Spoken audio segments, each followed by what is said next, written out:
একটা গ্রামে একটি দরিদ্র পরিবার ছিল। সেই পরিবারে ছিল এক ছেলে ও তার বিধবা মা। ছেলেটির জীবিকা বলতে ছিল চাষাবাদ।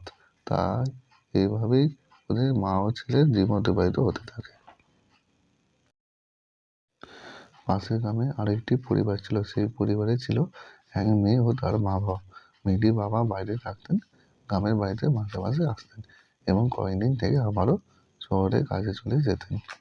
একদিন এই মেয়েটির সঙ্গে ছেলেটির দেখা হয় এবং তাদের মধ্যে সম্পর্ক অর্থাৎ ভালোবাসা তৈরি হয়।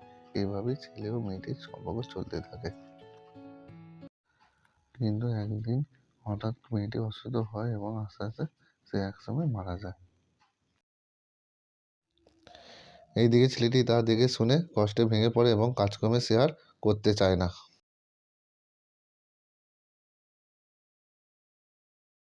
ওইদিকে ছেলেটিও কাজকর্মে ব্যস্ত হয়ে পড়ে। প্রতি রাতে ছেলেটির সঙ্গে অলৌকিক ঘটনা ঘটতে থাকে। তারপর থেকে প্রতি রাতে মেয়েটি আসে ছেলেটির কাছে, ভোর হওয়ার আগে সে চলে যায়। এইভাবেই চলতে থাকে, কিন্তু ছেলেটির অবস্থা খারাপ হতে থাকে দিনে দিনে। ঠিক করে খাওয়া দাওয়া করে না। এইসব দেখে ছেলেটির মা চিন্তায় পড়ে যায়, অনেক ডাক্তার বুদ্ধি দেখায়, তাতেও ঠিক হয় না। কয়েকদিন পরে ওই গ্রামে এক তান্ত্রিক আসে। ছেলেটির মা তার কাছে যায়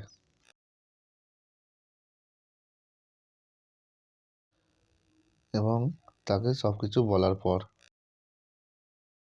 এবং তান্ত্রিকটি ছেলেটির মাকে বলে, প্রতি রাতে তোর ছেলের কাছে মেয়েটি আসে এবং ভোর হওয়ার আগে সে চলে যায়। তার উদ্দেশ্য হলো যে তোর ছেলেকে এইভাবেই তার কাছে টেনে নেবে।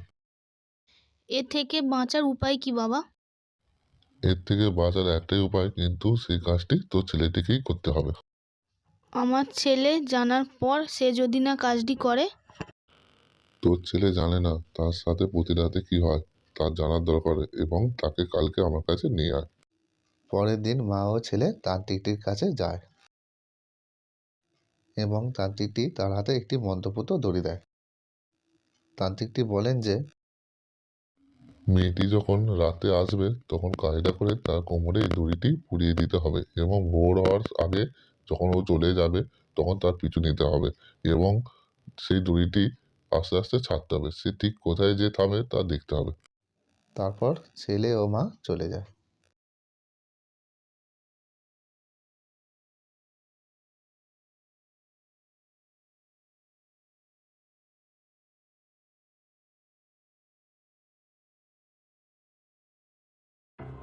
মেয়েটি আবারও আসে ছেলেটির কাছে।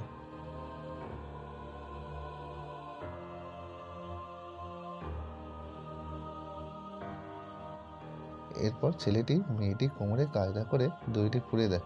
মেয়েটি বুঝতে পারে না।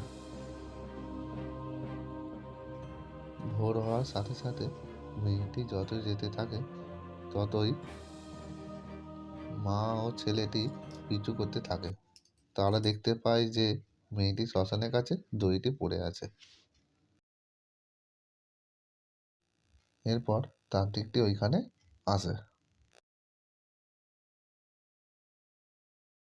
সে এসে দড়িটি নিয়ে মন্ত্র বলে তাকে ডেকে নিয়ে আসে।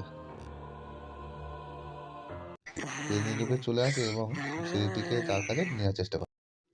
তান্ত্রিকটি তাকে মন্ত্র বলে তাকে এক শিশির মধ্যে বন্দি করে ফেলে এবং পরবর্তীকালে ছেলেটি মুক্তি পেয়ে যায়।